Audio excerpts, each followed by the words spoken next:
Imagine you're attempting to sell your computer on Craigslist and you find a buyer. You meet up with the buyer at a coffee shop, and within minutes, police show up in a sting operation, put a taser to your back, and handcuff you. Well, that's what happened to Joshua Taylor after he posted his MacBook Pro on Craigslist and communicated with a buyer by the name of Derek who was willing to buy it. Now, his story shows an example of lazy police work and how certain people are treated when they're just selling their items in a completely legal fashion. He writes about this in the Daily Beast, which, by the way, I should note, his mom is an editor-at-large at the Daily Beast. And he says that he got an email from a Derek Charleston. He offered $950 for his computer. We began talking about meeting up, and the entire process never seemed suspicious at all. But he was dead set on meeting Thursday of last week and said it was for work reasons. Now, he meets up with Derek. He shows the computer, shows the certain features that it has, certain items that come along with it. And then he says, suddenly I'm approached from behind by an officer, or I think it's an officer. He immediately orders, put your hands behind your back, put your hands behind your back. And he has something pressed into my back. I look over my shoulders and can see a big yellow taser. I first put my hands above my head, then had to lower them so he could handcuff me. Everyone at Caribou, the coffee shop he was at, was staring at me. I was detained by taser point and handcuffed the entire time while Derek was still accessing the computer. Derek tells the woman the C number is off, not the serial number. They were looking for some other number in the computer. After Derek said it wasn't the right number, the officer with the taser told me to stand up and removed my handcuffs. The female officer only said, sorry, these things happen. Yeah, they seem to happen to black people a little bit more frequently than they happen to white people, but I'm sure that's all coincidences. I always remember Michael Wood, the former Baltimore cop that I interviewed.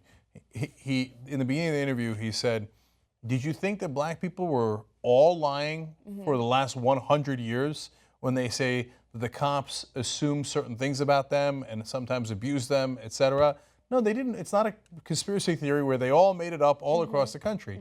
So if you had suspicion of a specific computer and you could trace it through an IP address, etc., okay, we're having a conversation. Even so, I don't think you have to put somebody in handcuffs as you're checking out a MacBook, right? Because the reason I say that is, yeah, he might be the guy, in which case you might have to then put him in handcuffs, and I understand why you'd be cautious, but he might also not be the guy. So there are a lot of questions that are unanswered right now. For instance, this was obviously a sting operation, but we're unaware of who the actual officials were behind it. This Derek guy later contacted Joshua Taylor and told him, hey, you know what, I'm really sorry. I had my computer stolen. It had a lot of very important private information on it. And as a result, I contacted the police and we set up this sting operation in order to catch it. He apologized to Joshua because he says it wasn't supposed to go down the way that it did. The cops were supposed to wait, okay? They were supposed to wait for some sort of cue, some sort of confirmation that this was the computer that was stolen. But they didn't do that. So some might argue, well, how did the cops know what the race of the person was as he was selling the computer on Craigslist?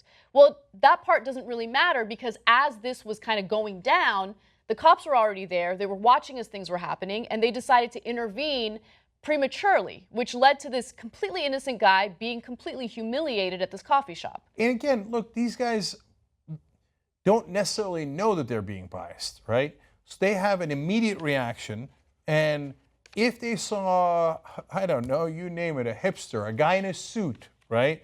Would they have immediately gone and put the taser on the back of the guy wearing a suit? Probably not. Come on, you know that that's far, far less likely, right?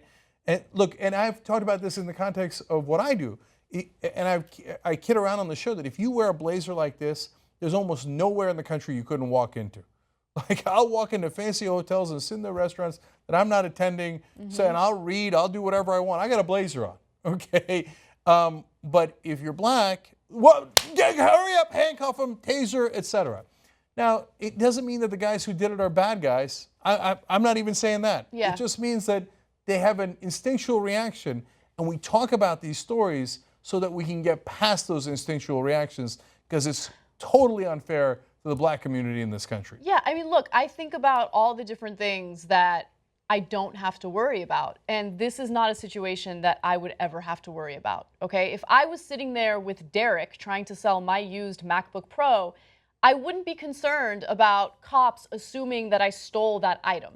You see what I'm saying? There's I no would. way they're going to put a taser to your back and handcuff you. If you're in that outfit or I'm in this outfit, Yeah. right? No way it happens, right? And it's partly based on our race. Whereas if you were black in the same outfit, I was black in the outfit matters, and that's why I talked about it, right? But the race also matters, right? And so those are the assumptions that are built in that get you a certain kind of treatment rather than the treatment we'd all like to get.